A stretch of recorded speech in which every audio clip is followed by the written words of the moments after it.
A'udhu billahi minash shaitanir rajim. Bismillahir rahmanir rahim. Jama'a barkanku da wannan lokaci, barkamu da saduwa da ku a wannan hira ta musamman ce. Wannan ba irin hirar da muke yi kulle yau ba ce. Yau hira ce da Allah ya sa muka taki sa'a. Muna yin ta a cikin ofishin babban shugaban rundunar sojojin sama ta Najeriya, wato Air Marshal Sadiq Baba Abubakar a nan Abuja a Najeriya. Domin kamar da kuka sani, watakila yakin da ake da mutanen Boko Haram in ba don jiragen sama da rundunar sojojin jiragen sama ba, da samun nasara a cikinsa gaskiya zai wuya. Yalla mun gode kwarai da gaske da ka ba mu wannan dama. Mu fara da kalubala da wahalhalu da kuma nasarori da kake ji an samu a fama da kuke na shawo kan wannan abin ya zuwa yanzu. Ina maraba da zuwa headquarter rundunar mayakan sama na Najeriya, kuma muna godiya da wannan opportunity ko kuma dama da muka samu mai ɗayan su 'yan bayanai game da al'amuran yakin nan da ake yi.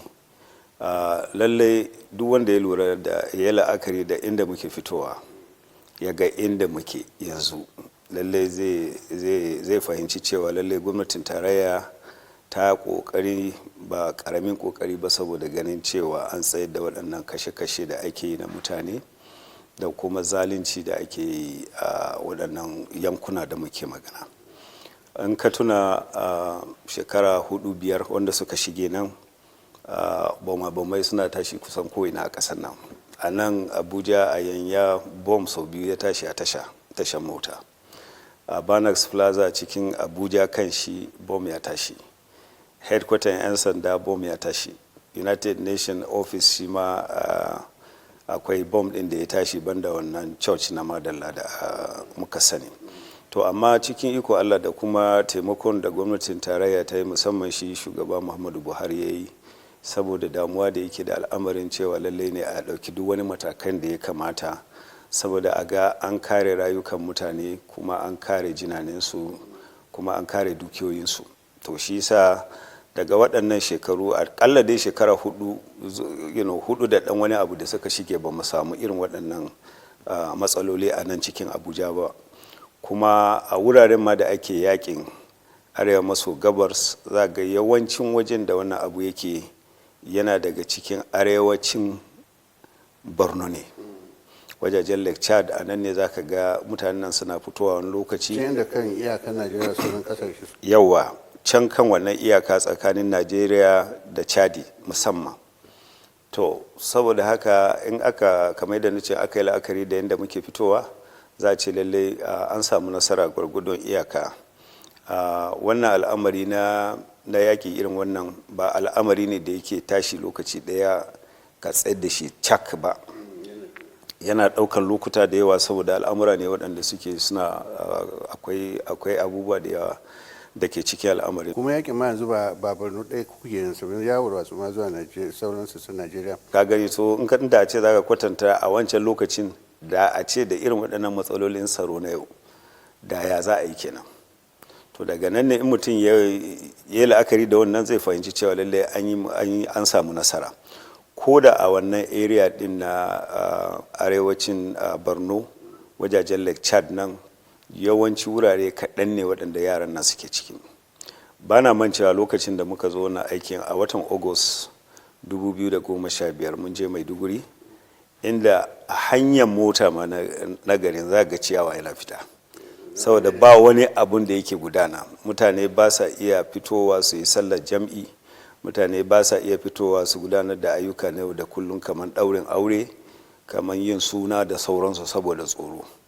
To amma cikin iko Allah, yanzu ka je Maiduguri, in ba ma wani ya gaya ma cewa ka shiga capital din Borno ne, wajen da ake wannan abun ba ma, watakila ba za ka yi. Na tabbata kafin a samu wannan nasara an fuskanci matsaloli akan hanya. Waɗanne wasu daga cikin matsalolin da kuka fuskanta ne? Ƙasa wanda take neman ta samu abin nan kafuwa da kyau game da al'amarin technology, dole akwai matsalolin, saboda waɗannan jirage kayan yakin su da bindigogin da bom da abin nan wurare, abubuwa ne wanda ba mu da shi a nan Najeriya. Sayowa muke. To saboda haka ko duk wajen da zaka sai abu na ɗaya, shi mai sayar ma sai ya amince zai sayar maka, ko da kana da kuɗin sayowa. Kuma lallai mun samu taimako na gwamnati tarayya a yawan jirage da aka samu aka shigo da su, wanda kuma muke tsammanin za a ƙara shigowa da wasunsu daga nan zuwa ko shekara 1 ko shekara 2. me bambancin zargin da ake yi na cewa sojoji ba su da isassun kayan aiki? Ana magana yanci sojoji, ana magana na ƙasa ne ko har na sama ma abin ya shafe su? Ba ƙasan da zan ce za ta fito ta ce ita duk wani abin da take so a duniya yau na yaƙi tana da shi, babu. Sai dai kowa yana gwargwadon abin da ya sauƙaƙa mishi, kuma ka fahimci cewa akwai bambancin abin da kake da shi da abin da ya kamata kana da shi. In ka fahimci wannan bambanci guda biyu din, to sai ka yi amfani da abin da kake da shi ta yanda zai tasiri. Kuma ina ganin mu a nan alhamdulillah mun samu nasara kwarai da gaske, saboda gwamnatin tarayya ta siyo jirage da yawa. Akwai jirage masu sauka angulu da aka siyo daga ƙasan Rasha, akwai jirage masu sauka angulu da aka siyo daga ƙasan Italy, akwai jiragen koyarwa da ake koyar da yara tukin jirgi. Dole sai ka samu masu tuka jirgin ko kana da jirgi. To nan ma gwamnati ta siyo jirage guda 10 daga ƙasan Pakistan. Yanzu meye matsayin da za a ce daga cikin kashi 100 kashi nawa ne ya rage na Boko Haram kafin a ce babu ta a yakin da ake da ita? A fahimta na gaskiya ba na jin mana da abin da ya shige kashi 20 a cikin 100. Yes.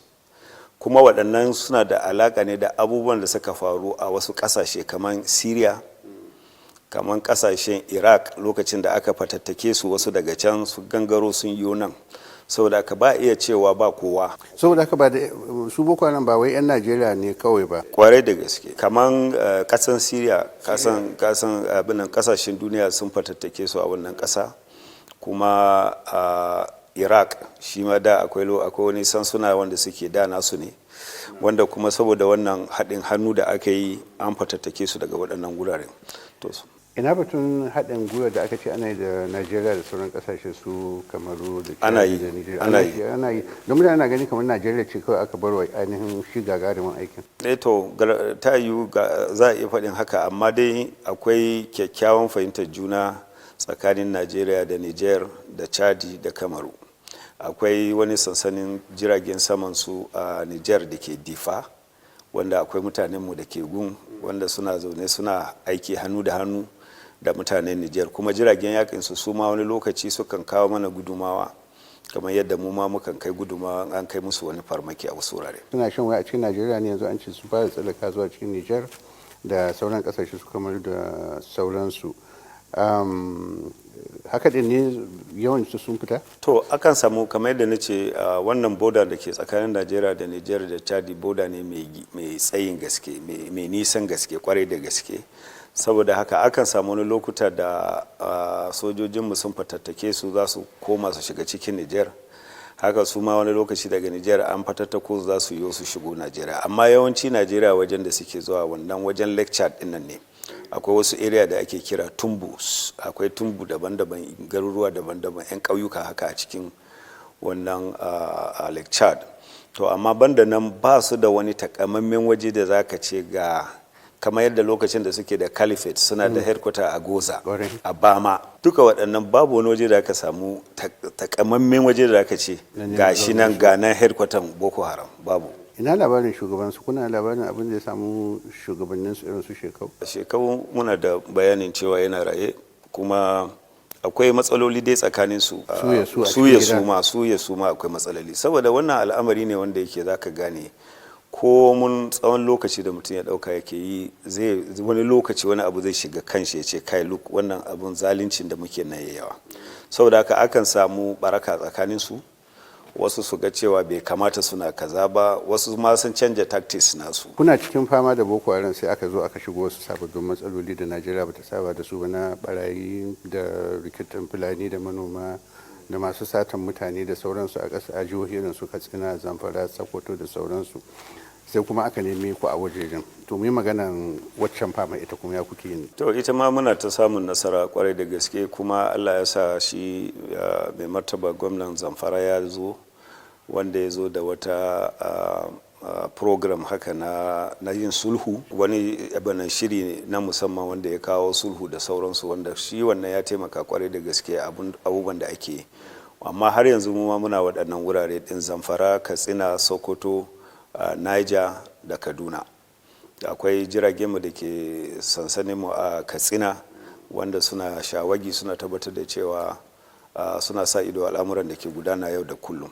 Kuma banda Air Force akwai 'yan sanda da sauran jami'an tsaro wanda su ma suna nan suna ta fafatawa dare da rana saboda su ga cewa an tsaye da irin wannan matsala. Yanzu mu dauki kamar Zamfara, kamar yadda kace zuwan wannan sabuwar gwamnati ya sa an samu sauki, amma kuma sai suka kwara sa koma Katsina. Yanzu ina jin an fi samun matsala a Katsina fiye da kaga shi ma gwamnan Katsina ya fito da nashi wata program ɗinsa wanda yake kokarin cewa a samu sulhu saboda a nemi yadda za a fahimci juna a tsaye da wannan kashe-kashe.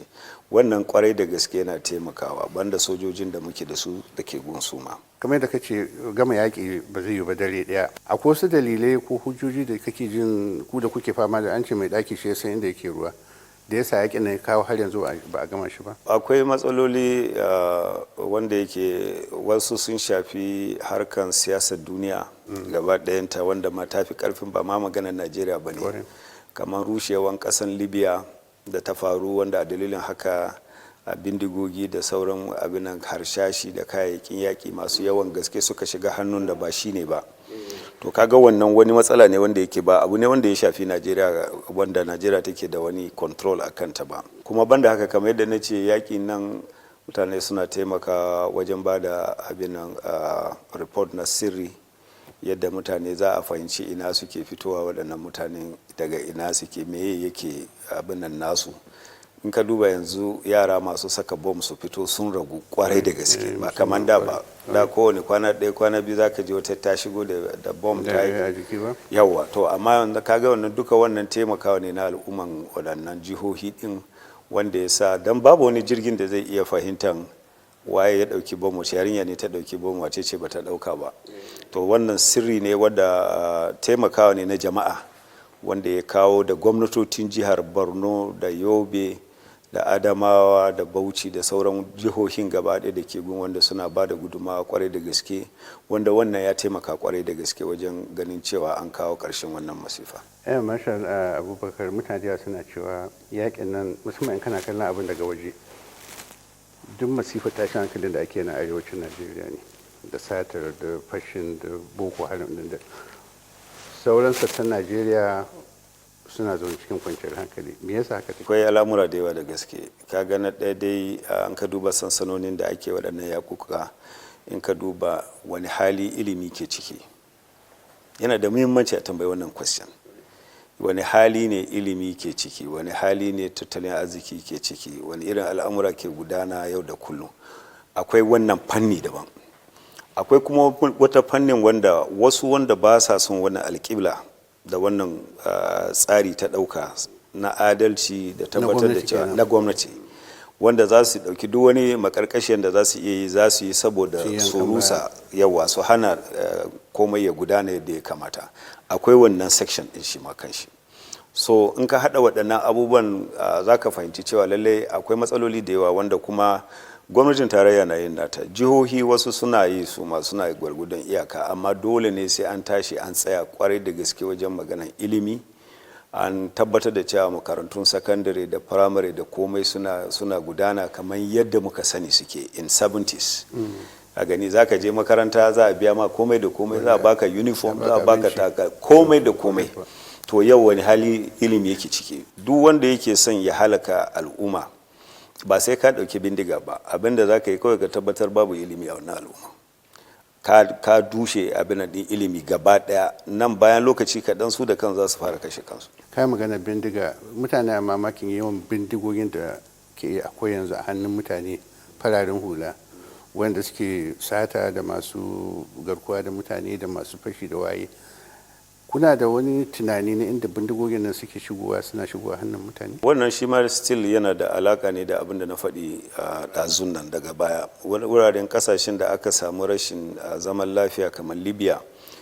Libya wannan abin da ya faru Libya, cire Gaddafi da sauransu. Gaddafi yana da nashi matsaloli, amma abubuwan da suka faru sun sa waɗannan bindigogin sun fita hannayen wanda ba shi ne ba. Dalilin haka duk sun watsu, ba ma nan wajen nasu ba, kawai sun gangaro har nan ƙasa. Akwai wannan matsala, amma 'yan sanda suna nan suna aiki kullum dare da rana, suna kama bindigogin nan ana kwacewa daga hannun mutane, so da yawa sukan nuna waɗannan abubuwa. Kana ji muna da isassun ma'aikatan tsaro a Najeriya da za su yi tunkara matsalolin tsaron nan, musamman ana cewa kamar 'yan sanda duka 'yan sandan Najeriya ba su kai 400 ba. Ban san yawan sojojin sama da muke da su ba ko na ƙasa, amma kana jin akwai isassun ma'aikatan tsaro da za su yi tunkara matsalolin da muke fuskanta? Ina ganin ana ta ƙoƙarin ƙara yawan jami'an tsaro. Kamar mu a Air Force yanzu daga nan shekara 4 da suka shige mun shigo da mutane kusan 12,000 sababbi. Ana magana maybe 15,000 ko 17,000. Yanzu kuma in ka kara 12,000 zai baka na idea kana wajen 20,000 da wani abu ne. Amma har yanzu muna ci gaba da recruitment. Yanzu yadda nake ma magana na akwai mutane 2,000 wanda muka dauka sun fara training. Idan a kwatanta yawan waɗannan sojojin namu na ƙasa da sauran ƙasashe makwata ko na duniya da ka sani, ya yi daidai da yawan mutane? Bai ba, saboda shekaru da yawa an rufe, an daina yin abin da ya kamata wajen daukan jami'an tsaro yadda ya kamata. Kamar Air Force da kowane shekara mutum 500 ake dauka. Daga 2015 da aka zo nan, da muka zo nan, muna daukan akalla mutum baya kasa da 2,000 kowane shekara. Saboda haka wajen koyarwa ma da ake horon dole muka yi expanding, saboda wajen da za ka samu wajen dakunan recruit da sauransu da mutum 500 ne. Yanzu kuma muna da waje da zai dauki akalla 2,500. In ka duba masu tukin jirgi daga shekara 4 zuwa yanzu mun yi training mutane 115, a ciki har da mata guda 2, wanda ɗaya ta fito daga US kwanan nan ta kare ta yi training da mutanen America, ta mace ce, ita ce farkon matar da za ta tuka jirgin yaki a Najeriya, wanda nan insha Allah zuwa sati 2 ko 3 za mu sa mata winkinta ita ma ta yi jonin sauran mazaje da ke wannan. Haka kuma a South Africa shi ma mun samu wata yarinya na farko wanda ta tuka helicopter mai bindiga. To saboda haka muna ta kokarin mu ƙara yawan mutanen nan, saboda abubuwan da ake fuskanta suna da yawa, kuma bayan da za a yi ka warware waɗannan abubuwa sai ka tabbatar da cewa ka sa mutane da ka ba su horon da ya kamata. Wata matsala da ake kawo shine batun zargin cin hanci da rashawa a cikin harkokin ma'aikatan tsaro. Ba a fita wata ma'aikatar tsaro aka ce wannan ma'aikatar ce, amma dai ana zargin cewa akwai batun cin hanci da rashawa da tsakanin sojoji, 'yan sanda da kuma fararen hula, wanda ya taimaka wajen tsawaita wannan rikitin da ake samu. Ka yarda da haka? To ni dai ba ni da wani hujja zahiri wanda zan ce lalle ina da hujja game da wannan magana. Ni ma na sha jin ana faɗin haka. Amma yanzu kamar sojojin nan da aka kama kwanan baya a Taraba, da aka ce sun je sun kwato mutumin da aka kama daga hannun soja, daga hannun 'yan sanda, aka zo yana faɗin maganganun cewa shi yana da alaka da su, yana ba su kuɗi, yana mai da sauransu. Zargi ne wanda ina ganin jami'oyin tsaro suna nan suna binciken wannan magana a yanzu haka ma da ake. Na san cewa ko zuwa satin da ya shige nan ne aka kare ba da report wanda DHQ za su yi bayani ma jama'a cewa menene ya faru. Amma al'amarin cin hanci da rashawa ba al'amari ne da yake tattare da sojoji kawai ba a ƙasar nan. Al'amura ne wanda suke na wanda kuma gwamnati ma yana da cikin abin da na farko da ta sa a gaba shine ta yaƙi da wannan. Kuma ina ganin ana samun nasara a yaƙi da wannan ɗin, tunda abubuwan da ke gudanan nan dukiyoyi ne wanda ake sarrafa su. In aka ce kamar jirage, a lokacin da shugaban kasa ya zo kashi 35 ne na jiragen da za su iya tashi ke tashi a Najeriya. A lokacin da ya zo? Yes, a lokacin da ya zo. Yanzu kuma muna maganan kashi 78 zuwa 82. To kaga ashe akwai kudade da ake kawowa wanda kuma ana sarrafa su, in ba haka bayan da za a jirgi ya tashi. Kowane awa 25 da jirgi ya tashi sai kayi maintenance mashi. Kuma yawanci waɗannan wani lokuta sai ka siyo kayayyakin daga waje. Saboda haka idan kudaden nan ba sa tafiya inda ya kamata, to lallai ba za a samu nasarar da ake samu ba. Kuma kwanan nan ma muka yi wani bincike mu gano yawan awoyin da yaranmu suke shawagi kowane wata. So abin al'ajibi ya fito daga ciki, saboda ni na fara flying 1980, kuma na ci gaba da flying daga cadet har zuwa rank na Air Vice Marshal, Major General. Kana tuka jirgi? Ina tuka jirgi, kuma amma zuwa the last time da na tuka jirgi 2011, wajen shekara 8 kenan. To amma waɗannan shekaru 31 shawagin da ne gaba ɗaya awa 2000 ne a sama. Meanwhile yau ga wani wanda yake lieutenant ne, flying officer ne, gaba ɗaya zaman shi a air force bai fi shekara 4 ba, amma a yanzu haka ya yi shawagi fiye da 3,000 awa 3,000. Ni abin da na shekara 31 2,000. To menene yake faɗi wannan? Abin da yake faɗi shine al'amuran an samu ci gaba. Yawwa za a samu ci gaban. Ka duba yaran mu yawanci wanda suke kaman tuka jiragen shugaban kasa da sai ka kai matsayin brigadier general kafin ka zama kana tuke. A yau kuwa akwai captain. Kasashen duniya da yawa sun sha wa Najeriya alƙawarin za su taimake ta ga wannan yaƙi da take da 'yan tawaye ko 'yan ta'adda na Najeriya. Cikin su da America na sani don an yi a gaba na irin wannan alƙawura din. An cika da yawa daga cikin wannan alƙawura. America tana taimaka ma Najeriya wajen horar da matuƙa jirgi. Amma kamar na ji an ce kun nemi wasu jirage a America ba ku samu ba, aka je aka samu a Rasha, haka ne? Babu wanda muka nema daga America mu samu. Daman jirgin da muke so su Tucano.